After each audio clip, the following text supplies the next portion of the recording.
നിങ്ങൾ ചാറ്റ് കാണും. ദേ Kichu sun full കാണാവോ chat? ഇതാണ്ടേ എൻ്റെ ചാറ്റ് കാണിച്ചുകൊണ്ടാണ് ഞാനിത് പുറത്ത് വിട്ടത് കേട്ടോ, അല്ലെങ്കിൽ ഞാൻ ഒരിക്കലും വിടത്തില്ലായിരുന്നു മോനെ. വേണ്ടേ കിച്ചു ഞാൻ തമ്മിലുള്ള ചാറ്റാണ്, സബ്സ്ക്രിപ്ഷന്റെ കാര്യമാണേ. അപ്പൊ എന്റെ പൊന്നു കുഞ്ഞ് മോനെ കിച്ചു, നീ സമ്മതിച്ചുകൊണ്ടാണ് അമ്മ ഇത് ചെയ്തത്. പിന്നെ മോൻ ഗുഡെന്ന് പറഞ്ഞുകൊണ്ടാണ് മോൻ അന്ന് എന്നോട് പറയാനേ അമ്മേ അത് വേണ്ട കേട്ടോ എന്ന് പറയാനും അമ്മ ഇത് ചെയ്യത്തില്ലായിരുന്നു മോനെ. മോൻ ഗുഡ് നന്നായി എന്ന് പറഞ്ഞുകൊണ്ട് മാത്രമാണ് ഞാനത് ചെയ്തത്. തുടങ്ങി അന്നാണെന്ന് നിങ്ങൾ ഓർത്തോണം. എന്റെ തുടങ്ങി അന്ന് 500 സബ് കഴിഞ്ഞു കേട്ടോ. അപ്പൊ കിച്ചു എന്താ എന്നോട് പറഞ്ഞ മറുപടി? നിങ്ങൾ മേലെ ഇത് ചെയ്യരുതെന്നല്ല പറഞ്ഞത്, നിങ്ങൾ ഇനി ഇത് ഒരിക്കലും ചെയ്യരുതെന്ന് കിച്ചു അന്ന് എന്നോട് പറയുമായിരുന്നെങ്കിൽ മോനെ കിച്ചു അമ്മ സബ്സ്ക്രിപ്ഷൻ തുടങ്ങത്തില്ലായിരുന്നു. പക്ഷെ മോൻ എന്നാ പറഞ്ഞെന്നറിയോ? ഗുഡെന്ന്. അതിനുശേഷം ഞാൻ പറഞ്ഞ 600 കഴിഞ്ഞ് 180 രൂപയാണ്. അപ്പൊ കിച്ചു പറയാ 180. നിങ്ങൾ കണ്ടോ? എന്നെ വെറുതെ വിട് കിച്ചു എന്നെ വെറുതെ വിട്. പിന്നെ നമുക്ക് രണ്ടുപേർക്കും അറിയുന്ന പല കാര്യങ്ങളുണ്ട് അല്ലെ കിച്ചു? ഫ്യൂച്ചർ വരെ ബാധിക്കുന്ന കാര്യങ്ങളുണ്ട്. സോ അതെന്നെ കൊണ്ട് പറയിപ്പിക്കരുത് കിച്ചു. എന്റെ കുഞ്ഞ് നിന്നെ ചേട്ടനായിട്ട് കണ്ടുപോയി, ഇനി എന്നെ കൊണ്ടൊന്നും പറയിപ്പിക്കരുത് കിച്ചു. ഞാൻ ക്യാൻസർ വന്നിനി ഞാൻ മരിച്ചാ പോലും എനിക്ക് നീ ഒന്നും ചെയ്യണ്ട. എന്റെ ഋതപ്പൻ, എന്റെ കുഞ്ഞ്, ഞാൻ പ്രസവിച്ച എന്റെ ഒരേ ഒരു കുഞ്ഞ്, നിന്നെ ഞാൻ ആ ഋതപ്പനേക്കാൾ കൂടുതൽ ഞാൻ സ്നേഹിച്ചു.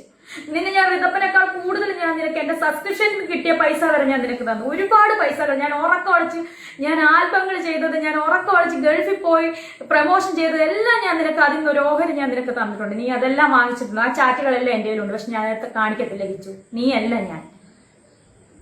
നിന്റെ അമ്മ സ്വന്തം പെറ്റതള്ള നിന്നെ ഇട്ടിട്ട് പോയതൊട്ടുള്ള 1.5 വയസ്സുള്ള ഒട്ട കഥകൾ വരെ എന്നോട് നീ പറഞ്ഞു വെച്ചു. കൊല്ലത്തെ വീട്ടിൽ വെച്ച് നീ അനുഭവിച്ച, ചെറുപ്പത്തിൽ അനുഭവിച്ച കാര്യങ്ങൾ വരെ നീ എന്നോട് പറഞ്ഞിട്ടുണ്ട്. രാഹുൽ ദാസിനെ പറ്റി എന്നെ പറ്റി പറയുന്നല്ലോ സബ്സ്ക്രിപ്ഷൻ. ഞാൻ സബ്സ്ക്രിപ്ഷൻ അല്ലേ തുടങ്ങിയുള്ളൂ നിയമപരമായിട്ട്. നിയമവിരുദ്ധമായിട്ട് ഞാനൊന്നും ചെയ്തിട്ടില്ലല്ലോ. കിച്ചു നീ ഇപ്പോഴല്ലേ 1 വർഷമായിട്ടല്ലേ നീ ഇപ്പം സ്വന്തം കാര്യം നിൽക്കാൻ തുടങ്ങിയ കാര്യങ്ങളൊക്കെ. ഇതിനു മുന്നേ ഒരു രാഹുൽ ദാസ് ഉണ്ടായിരുന്നു. ചിങ്ങവനം ഭാഗം, കൊല്ലാട് ഭാഗം, അതുപോലെ ഈ പൊങ്ങന്താനം, ഈ Thrikkodithanam police station, Vakathanam police station ഒന്ന് തിരക്കി നോക്ക് രാഹുൽ ദാസിനെ പറ്റി. അറിയാനുള്ളവരോടാണ് ഞാൻ പറയുന്നത്. എന്നെ കുറ്റപ്പെടുത്തുന്നവരെ. എന്തായാലും രേണുസുതി അങ്ങനെ ഒരു നിയമവിരുദ്ധമായിട്ടൊന്നും ഞാൻ ചെയ്തിട്ടില്ല. ഇതിനകത്തൊന്ന് എഴുന്നേറ്റ് വന്നേ പറ്റത്തുള്ളൂ എന്റെ ഋതപ്പന് വേണ്ടിയിട്ട്. നിനക്ക് ആ കുഞ്ഞിനോട് ഒരു തൊള്ളി സ്നേഹം ഉണ്ടായിരുന്നെങ്കിൽ, നീ ഇത്രയും വരുമാനം നിനക്ക് കിട്ടുന്നുണ്ടല്ലോ, നീ 1 രൂപയ്ക്ക് ഒരു മുട്ടായി നീ അവന് മേടിച്ചു കൊടുക്കും. നിന്റെ അനിയനല്ലേ? എനിക്കൊന്നും വേണ്ട കിച്ചു നിന്റെ. ഞാൻ നിനക്ക് തന്നിട്ടേ ഉള്ളു പൈസ. അതിന് കണക്ക് പറഞ്ഞല്ല. അബദ്ധ ഘട്ടങ്ങളിൽ പോലും ആരുമില്ലായിരുന്നു. ഈ അമ്മയും നീ കുറ്റം പറഞ്ഞ നിന്റെ അളിയനും ചേച്ചിയൊക്കെ ഉള്ളായിരുന്നു. ഓരോ കുറ്റത്തിന് പോലീസ് സ്റ്റേഷൻ വരെ കയറി ഇറങ്ങി ഞാനായിരുന്നു. എനിക്ക് ഒരു സ്നേഹവും എനിക്ക് തരണ്ട. എന്നെ വന്ന് കാണണ്ട. ആരുടെ വിഷമം തീർക്കാൻ എന്നെ വന്ന് കാണും. ഇന്ന് വരെ കണ്ടുമില്ല, വിളിച്ചുമില്ല, മിണ്ടിയില്ലല്ലോ. വേണ്ട, ഇനി ഇത് വേണ്ട. എന്നെ വെറുതെ വിട്ടേക്ക്. ഈ ഉള്ളവളെ വെറുതെ വിട്ടേക്ക്. ഞാൻ ചത്താലും എന്റെ ശവം പോലും നിങ്ങൾ ആരും വന്ന് കണ്ട് എന്നെ ഒരു റീത്ത് പോലും ആരും സമർപ്പിക്കണ്ട. എന്നെ വെറുതെ വിട്ടേക്ക്. എന്റെ കൊച്ചിന് വേണ്ടിട്ട് എന്നെ വെറുതെ വിട്ടേക്ക്. ഹലോ, നമസ്കാരം. Welcome back to my YouTube channel. രേണുസുതിയാണ്. ഇങ്ങനെ ഒരു വീഡിയോ ഞാൻ എടുക്കണ്ട എന്ന് ഓർത്തിരിക്കുമായിരുന്നു. അതായത് ഞാനിപ്പം വയ്യാണ്ട് കിടക്കുമായിരുന്നു. അപ്പോഴാണ് എൻ്റെ വീട്ടുകാർ തന്നെ എൻ്റെ ഒരു വീഡിയോ ശ്രദ്ധയിൽപ്പെടുത്തിയത്. വേറെ ആരുടെയല്ല, കിച്ചു എന്നല്ല യഥാർത്ഥ പേര്, രാഹുൽ ദാസ്. കിച്ചു എന്ന് അവൻ്റെ അച്ഛനും വീട്ടുകാരൊക്കെ ഇട്ട പേരാണ്. ഇപ്പോഴത്തെ പുതിയ വിഷയം, ഞാൻ 1 മാസമായി ക്യാൻസർ ബാധിതയായിട്ട്. അതായത് എല്ലാവരും അറിഞ്ഞിട്ട്, ക്യാൻസർ ആണെന്ന് അറിഞ്ഞിട്ട് ചികിത്സ തുടങ്ങിയിട്ട് ഞാൻ കിടപ്പാണ്. നിങ്ങൾക്കറിയാം, ഞാൻ ഈ ICUലൊക്കെ ആയിരുന്നു, വന്നാൽ വയ്യാതെ കിടന്നു. 1 മാസമായിട്ട് എനിക്ക് സബ്സ്ക്രിപ്ഷനോ ഒന്നുമില്ല. നിങ്ങൾക്ക് എല്ലാവർക്കും അറിയാം. എന്നെ കുറ്റപ്പെടുത്തിയവർ പോലും അവർ ക്ഷമ ചോദിച്ചുകൊണ്ടിരിക്കുന്ന സമയം. കാരണം ക്യാൻസർ എന്ന് പറയുന്ന രോഗം അങ്ങനെയാണ്. അപ്പം ആ സമയത്ത് ഇത്രയും നാളുമായിട്ട് മിണ്ടാതിരുന്ന കിച്ചു എന്ന രാഹുല് ഇപ്പൊ ഒരു വീഡിയോ ആയിട്ട് മുന്നോട്ട് ഇറങ്ങിയേക്കുന്നു. സബ്സ്ക്രിപ്ഷൻ കൊണ്ടാണ് അമ്മയെ വെറുത്തന്നോ എന്നൊക്കെ പറഞ്ഞു. ഞാനൊരു കാര്യം പറയട്ടെ, ഞാൻ എന്റെ ജീവിതത്തിൽ എന്ത് തുടങ്ങിയാലും, കിച്ചുവിനെ പരിചയപ്പെട്ടതിനെ തുടർന്ന്, സുചേട്ടൻ മരിച്ചതിനെ തുടർന്ന് എന്ത് തുടങ്ങിയാലും ഞാനത് കിച്ചുവിനെ അറിയിച്ചുകൊണ്ടാണ് ഞാൻ ചെയ്യുന്നത്. തെളിവുണ്ട് എൻ്റെ കയ്യിൽ, ഞാൻ നിങ്ങളെ കാണിക്കാം.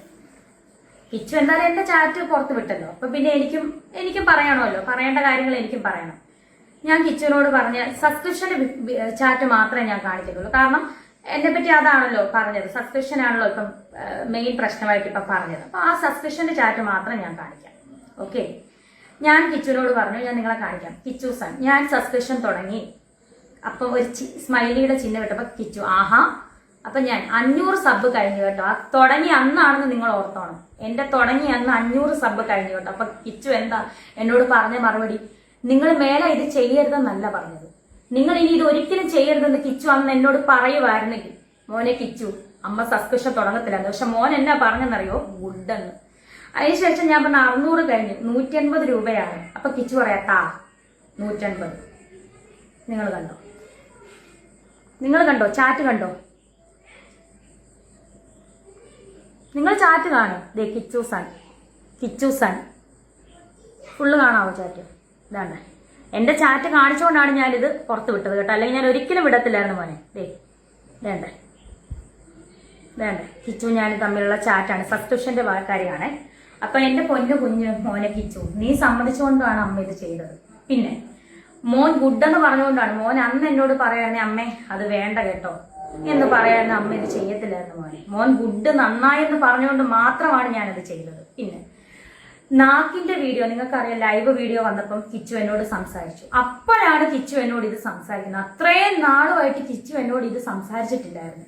അങ്ങനെ സംസാരിച്ചപ്പം ഞാൻ എന്താ പറഞ്ഞത്, കിച്ചു എത്രയോ പേര് ഓരോന്ന് ചെയ്യുന്നു, അവർക്കൊന്നും ഇല്ലാത്ത പ്രശ്നമാണോ നിനക്ക് പൈസ കിട്ടുന്നുണ്ടല്ലോ കിച്ചു, 2.5 ലക്ഷം രൂപ കിട്ടുന്നുണ്ടല്ലോ, അന്നത്തെ കാര്യം കേട്ടോ, നിങ്ങൾക്ക് കിട്ടുന്നുണ്ടല്ലോ കിച്ചു. അതാണ് ഞാൻ ആ പറഞ്ഞ കാര്യം. അത് കിച്ചു പുറത്തു വിടേണ്ട കാര്യം ഉണ്ടായിരുന്നു. അതുകൊണ്ടല്ലേ അമ്മ ഈ ചാറ്റ് പുറത്തു വിട്ടത്. പിന്നെ കിച്ചു മോനെ, നിങ്ങൾ എന്നെ പറ്റി കുറ്റം പറയേണ്ട ഇനിയിപ്പോ ഒരുപാട് വ്ളോഗേഴ്സ്, പിന്നെ കിച്ചുവിനെ ഇപ്പം നിയന്ത്രിക്കുന്ന ഒരു സ്ത്രീ ഉണ്ടെന്ന് എനിക്കറിയാം. അവർക്കൊന്നും അറിയത്തില്ല. ഒന്നും അറിയാതെ എന്റെ മെക്കെട്ട് കയറാൻ വരരുത് ദേവിയത്, മനസ്സിലായല്ലോ? ഒന്നും അറിയാതെ എന്റെ മെക്കെട്ട് കയറാൻ നിങ്ങൾ ദേവിയത്. ഞാൻ ക്യാൻസർ രോഗിയാണ്. ഇനിയെങ്കിലും കിച്ചു, ഇനിയെങ്കിലും ഈ അമ്മേനെ വെറുതെ വിടും.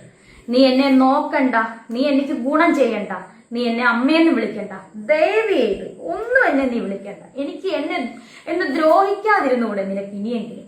ഞാൻ ക്യാൻസർ വന്നിനി ഞാൻ മരിച്ചാൽ പോലും എനിക്ക് നീ ഒന്നും ചെയ്യണ്ട. എന്റെ ഋതപ്പൻ, എന്റെ കുഞ്ഞ്, ഞാൻ പ്രസവിച്ച എന്റെ ഒരേ ഒരു കുഞ്ഞ്, നിന്നെ ഞാൻ ആ ഋതപ്പനേക്കാൾ കൂടുതൽ ഞാൻ സ്നേഹിച്ചു. നിന്നെ ഞാൻ ഋതപ്പനേക്കാൾ കൂടുതൽ ഞാൻ നിനക്ക് എന്റെ സബ്സ്ക്രിപ്ഷൻ കിട്ടിയ പൈസ വരെ ഞാൻ നിനക്ക് തന്നു. ഒരുപാട് പൈസകൾ ഞാൻ ഉറക്കമൊളിച്ച്, ഞാൻ ആൽബങ്ങൾ ചെയ്തത്, ഞാൻ ഉറക്കമൊളിച്ച് ഗൾഫിൽ പോയി പ്രമോഷൻ ചെയ്തത് എല്ലാം ഞാൻ നിനക്ക് അതിൽ നിന്ന് ഒരു ഓഹരി ഞാൻ നിനക്ക് തന്നിട്ടുണ്ട്. നീ അതെല്ലാം വാങ്ങിച്ചിട്ടുണ്ട്. ആ ചാറ്റുകളെല്ലാം എൻ്റെ കയ്യിലുണ്ട്. പക്ഷെ ഞാൻ അതൊക്കെ കാണിക്കത്തില്ല കിച്ചു. നീ അല്ല ഞാൻ. നിന്റെ അമ്മ സ്വന്തം പെറ്റതള്ള നിന്നെ ഇട്ടിട്ട് പോയതൊട്ടുള്ള 1.5 വയസ്സുള്ള ഒട്ട കഥകൾ വരെ എന്നോട് നീ പറഞ്ഞു വെച്ചു. കൊല്ലത്തെ വീട്ടിൽ വെച്ച് നീ ചെറുപ്പത്തിൽ അനുഭവിച്ച കാര്യങ്ങൾ വരെ നീ എന്നോട് പറഞ്ഞിട്ടുണ്ട്. ഞാൻ അതൊന്നും ചെറുപ്പത്തിൽ അനുഭവിച്ച കാര്യങ്ങൾ വരെ നീ എന്നോട് പറഞ്ഞിട്ടുണ്ട്. ഞാൻ അതൊന്നും പുറത്ത് വിടുന്നു ലഭിച്ചു. ഞാൻ അങ്ങനത്തെ ഒരു അമ്മയല്ല, ഞാൻ അങ്ങനത്തെ ഒരു സ്ത്രീ അല്ല. ഇനിയെങ്കിലും എന്നെ വെറുതെ വിടുക. ഞാൻ ക്യാൻസർ രോഗമായിട്ട് ഞാൻ മല്ലിടുവാണ്. എനിക്ക് എന്റെ ഹൃദയത്തിന് വേണ്ടിയിട്ട് ജീവിച്ചേ പറ്റത്തുള്ളൂ. എന്നെ വെറുതെ വിടുപ്പിച്ചു കിച്ചു, എന്നെ വെറുതെ വിട്. പിന്നെ നമുക്ക് രണ്ടുപേർക്കും അറിയുന്ന പല കാര്യങ്ങളുണ്ട് അല്ലെ കിച്ചു? ഫ്യൂച്ചർ വരെ ബാധിക്കുന്ന കാര്യങ്ങളുണ്ട്. സോ അതെന്നെ കൊണ്ട് പറയിപ്പിക്കരുത് കിച്ചു. എന്റെ കുഞ്ഞ് നിന്നെ ചേട്ടനായിട്ട് കണ്ടുപോയി. ഇനി എന്നെ കൊണ്ടൊന്നും പറയിപ്പിക്കരുത് കിച്ചു. രാഹുൽ ദാസിനെ പറ്റി എന്നെ പറ്റി പറയുന്നല്ലോ സബ്സ്ക്രിപ്ഷൻ. ഞാൻ സബ്സ്ക്രിപ്ഷൻ അല്ലേ തുടങ്ങിയുള്ളൂ നിയമപരമായിട്ട്. നിയമവിരുദ്ധമായിട്ട് ഞാനൊന്നും ചെയ്തിട്ടില്ലല്ലോ. കിച്ചു, നീ ഇപ്പോഴല്ലേ 1 വർഷമായിട്ടല്ലേ നീ ഇപ്പം സ്വന്തം കാര്യം നിൽക്കാൻ തുടങ്ങിയ കാര്യങ്ങളൊക്കെ. ഇതിനു മുന്നേ ഒരു രാഹുൽ ദാസ് ഉണ്ടായിരുന്നു. ചിങ്ങവനം ഭാഗം, കൊല്ലാട് ഭാഗം, അതുപോലെ ഈ പൊങ്ങന്താനം, ഈ Thrikkodithanam police station, Vakathanam police station ഒന്ന് തിരക്കി നോക്ക് രാഹുൽ ദാസിനെ പറ്റി. അറിയാനുള്ളവരോടാണ് ഞാൻ പറയുന്നത്. എന്നെ കുറ്റപ്പെടുത്തുന്നവരെ. എന്തായാലും രേണുസുതി അങ്ങനെ ഒരു നിയമവിരുദ്ധമായിട്ടൊന്നും ഞാൻ ചെയ്തിട്ടില്ല. അങ്ങനെയുള്ളവർ കുറച്ചും കൂടെ അറിയണമെങ്കിൽ ആ പോലീസ് സ്റ്റേഷനിലോ അല്ലെങ്കിൽ ആ നാട്ടിലോ, കൊല്ലാട് നാട്ടിലോ ഒന്ന് കിച്ചുവിനെ പറ്റി, രാഹുൽ ദാസിനെ പറ്റി തിരക്കി നോക്ക്. അപ്പൊ എനിക്കതും പറയാമായിരുന്നല്ലോ രാഹുല്. കിച്ചു, ഇനിയെങ്കിലും എന്നെ ഇനി അമ്മയെന്ന് വിളിച്ചില്ലേലും കുഴപ്പമില്ല, എന്നെ ഇനി ഉപദ്രവിക്കാതെ വിടുക. ഞാൻ നിന്നെ ദ്രോഹിക്കാൻ വരുന്നില്ല, എന്നെ ഉപദ്രവിക്കാതെ വിടുക. ഞാൻ ഒരു ക്യാൻസർ പേഷ്യന്റ് ആണ്. ഞാൻ നിന്റെ കാല് പിടിച്ച് ഈ അമ്മ പറയാം, എന്റെ നെഞ്ചത്ത് അടിക്കാൻ പറ്റത്തില്ല, തിക്ലൈൻ കിടക്കുന്നതുകൊണ്ട് ഞാൻ അടിച്ചു കഴിഞ്ഞാൽ എനിക്ക് വേദനിക്കും. ഞാൻ കാല് പിടിച്ച് പറയുക, എന്നെ ഇനി നാക്കിട്ട്, എന്നെ ഇനി കുത്തി, ഇനി എന്നെ സംസാരിപ്പിക്കരുത്. എനിക്ക് വയ്യ. ഇനി എന്റെ പേരെടുത്തിടരുത്. എനിക്ക് ഗുണം ചെയ്തില്ലേലും എന്നെ ദ്രോഹിക്കാതിരിക്കുക. എന്റെ കുഞ്ഞിനെ ഓർത്തിട്ട് ഇതിനകത്തുനിന്ന് എഴുന്നേറ്റ് വന്നേ പറ്റത്തുള്ളൂ എന്റെ ഋതപ്പന് വേണ്ടിയിട്ട്. നിനക്ക് ആ കുഞ്ഞിനോട് ഒരു തൊള്ളി സ്നേഹം ഉണ്ടായിരുന്നെങ്കിൽ, നീ ഇത്രയും വരുമാനം നിനക്ക് കിട്ടുന്നുണ്ടല്ലോ, നീ 1 രൂപയ്ക്ക് ഒരു മുട്ടായി നീ അവന് മേടിച്ചു കൊടുത്തോ? നിന്റെ അനിയനല്ലേ? എനിക്കൊന്നും വേണ്ട കിച്ചു നിന്റെ. ഞാൻ നിനക്ക് തന്നിട്ടേ ഉള്ളു പൈസ. അതിന് കണക്ക് പറഞ്ഞല്ല. അമ്മയ്ക്ക് പറയാണ്ട് ഒരുപാട് കാര്യങ്ങൾ തെളിവ് സഹിതം കാര്യങ്ങളൊക്കെ ഇപ്പൊ മോൻ സ്നേഹം കാര്യങ്ങളും ഒക്കെ ആയിട്ട് അച്ഛന്റെ കാര്യങ്ങളൊക്കെ പറഞ്ഞ് ഇമോഷണൽ കാര്യങ്ങളൊക്കെ ആവുന്നുണ്ട്. പല ആളുകൾക്കും മോന്റെ വോയിസ് റെക്കോർഡും കാര്യങ്ങളും ഇപ്പോഴും നമ്മുടെ ചേട്ടൻ അളിയന്റെ ഫോണിനകത്ത് ഇപ്പോഴും കിടപ്പുണ്ട്, പഴയ റെക്കോർഡുകൾ അച്ഛന്റെയും മോന്റെ സംഭാഷണങ്ങളൊക്കെ. മോൻ ഈ കാണിച്ച അമ്മയുടെ ചാറ്റ് പുറത്തു വിട്ട പോലത്തെ അങ്ങനത്തെ ഒരു മനസ്സുള്ളവരാണ് ഞങ്ങളൊക്കെ, അതും പുറത്തു വിടത്തില്ല മോനെ. ഞങ്ങൾ ഇതൊന്നും ചെയ്യുന്നില്ലല്ലോ, എന്നിട്ട് ഇനിയെങ്കിലും എന്നെ വെറുതെ വിടാൻ മേലെ. ഞാനൊരു ക്യാൻസർ പേഷ്യന്റ് അല്ലേ, ഇനിയെങ്കിലും എന്നെ ഒന്ന് വെറുതെ വിടാൻ മേലെ. 11 വയസ്സിലെ സുധിച്ചേട്ടൻ അന്ന് ശ്വാസിൽ വെച്ച് എന്നെ ഹേപ്പിച്ചപ്പം ആരുമില്ലായിരുന്നു മോനൊരു പ്രാവശ്യം അച്ഛനോട് വഴക്ക് പിടിച്ച് കൊല്ലത്ത് പോട്ടെ എന്ന് പറഞ്ഞ് ഫോൺ വിളിച്ച് ഓർക്കുന്നുണ്ടോ? അന്ന് അവരെന്തുവാ പറഞ്ഞ മോനെ, ഇങ്ങോട്ട് വരണ്ട, അവിടെ അച്ഛന്റെ അമ്മയുടെ കൂടെ നിന്നാൽ മതി. ഇതൊക്കെ മോനെ എനിക്ക് ഓർമ്മയുണ്ട്, പക്ഷെ മോൻ അതൊന്നും ഓർമ്മ കാണത്തില്ല. ആപത്ത് ഘട്ടങ്ങളിൽ പോലും ഞാരുമില്ലായിരുന്നു. ഈ അമ്മയും നീ കുറ്റം പറഞ്ഞ നിന്റെ അളിയനും ചേച്ചിയൊക്കെ ഉള്ളായിരുന്നു. ഓരോ കുറ്റത്തിനും പോലീസ് സ്റ്റേഷൻ വരെ കയറി ഇറങ്ങി ഞാനായിരുന്നു. വേറെ ആരെങ്കിലും ഇപ്പൊ നിന്നെ ഈ കൊണ്ടു നടക്കുന്നവർ ആരുമില്ലായിരുന്നല്ലോ ഒന്ന്. ഇനി എന്നെ കൊണ്ട് പറയിപ്പിക്കലിരിച്ചു. ഇനി ഇതിൽ കൂടുതൽ എനിക്കൊന്നും പറയാനില്ല. ഇനി എന്നെ വെറുതെ വിടുക. ഇത് നിന്നെ പറ്റിയുള്ള എന്റെ ലാസ്റ്റ് വീഡിയോ ആയിരിക്കും. ഇതൊക്കെ ലാസ്റ്റ് വീഡിയോ ആയിരിക്കണം. നിന്നെ പറ്റി, ഈ രാഹുൽ ദാസിനെ പറ്റി അല്ലെങ്കിൽ കിച്ചുവിനെ പറ്റിയുള്ള ലാസ്റ്റ് വീഡിയോ ആയിരിക്കണം ഇതെന്റെ. ഇനി എന്നെ കൊണ്ട് വീഡിയോ ഇടിപ്പിക്കരുത് കിച്ചു. എനിക്ക് വയ്യ. ഞാനൊരു ക്യാൻസർ പേഷ്യന്റ് ആണ്. ഒരു ക്യാൻസർ രോഗിയായിട്ടുള്ള ഒരാളുടെ മനസ്സ് എത്രത്തോളം വേദനിക്കുന്നുണ്ടെന്ന് നിങ്ങൾക്കറിയാം. ഡോക്ടേഴ്സ് ഇപ്പോഴും പറഞ്ഞിട്ടുള്ളത് എന്റെ മനസ്സിനെ വേദനിപ്പിക്കരുതെന്നാണ് ചേച്ചിയോടൊക്കെ പറഞ്ഞിട്ടുള്ളത്. നിങ്ങൾ ഉദ്ദേശിക്കുന്ന പോലെ അല്ല എന്റെ അസുഖം. നിങ്ങൾ ഓർത്ത ക്യാൻസർ, ബ്രസ്റ്റ് ക്യാൻസർ, അതല്ല എന്റെ അസുഖം. നിങ്ങൾക്ക് എന്റെ സ്റ്റേജും കാര്യങ്ങളും ഒന്നും അറിയത്തില്ല. ഡോക്ടേഴ്സ് എത്ര ശതമാനമാണ് എന്നെ രക്ഷിച്ചെടുക്കാന്നുള്ള ചാൻസ് പോലും നിങ്ങൾക്ക് ആർക്കും അറിയത്തില്ല. അറിയാതാണ് നിങ്ങൾ ഈ സോഷ്യൽ മീഡിയയിൽ കിടന്ന് എന്നെ കുറ്റപ്പെടുത്തുന്നത്. ഞാൻ ഇത്രയും പറയത്തില്ല, ഞാൻ ഇവിടെ കിടക്കുമായിരുന്നു, ഇത്രയും ഞാൻ പറയത്തില്ലായിരുന്നു. പക്ഷെ നിങ്ങൾ എന്നെ കൊണ്ട്, കിച്ചു എന്നെ കൊണ്ട് ഇത് പറയിപ്പിച്ചു. ഇനിയും ഇത് കിച്ചുവിനെ പറ്റിയുള്ള എന്റെ ലാസ്റ്റ് വീഡിയോ ആയിരിക്കണം. നീ എനിക്ക് ഒരു സ്നേഹവും എനിക്ക് തരണ്ട, എന്നെ വന്ന് കാണണ്ട, ആരുടെ വിഷമം തീർക്കാൻ എന്നെ വന്ന് കാണും. ഇന്ന് വരെ കണ്ടുമില്ല, വിളിച്ചുമില്ല, മിണ്ടിയില്ലല്ലോ, വേണ്ട. ഇനി ഇത് വേണ്ട.